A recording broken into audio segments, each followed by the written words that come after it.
Tom here with Affordable Comfort Heating and Cooling with another frequently asked question: how long should my HVAC equipment last? If you're like most homeowners, you probably don't think about your HVAC equipment until there's a problem, and by then it's often too late. The good news is that if you take care of your equipment and have it serviced regularly, it can last for many years. Let's discuss the average lifespan of different types of HVAC equipment. We will also provide some tips on how to extend the life of your HVAC equipment. So whether you're in the market for a new air conditioner or you just want to make sure your current one lasts as long as possible, keep watching. As we mentioned, the average lifespan of your HVAC equipment will depend on the type of equipment and how well it has been maintained. For example, air conditioners and heat pumps typically last 12 to 15 years, while boilers and furnaces can last up to 20.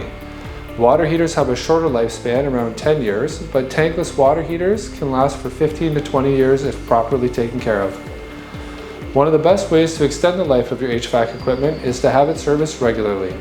This means having a professional come and inspect your equipment, clean it, and make any necessary repairs. Servicing your equipment every year can help prevent major breakdowns and keep your equipment running smoothly for many years to come. If you're in the market for a new system, be sure to consult with a professional to find the best option for your home, and if you have any questions about servicing your existing equipment, our team is always happy to help. We look forward to working with you soon. Take care.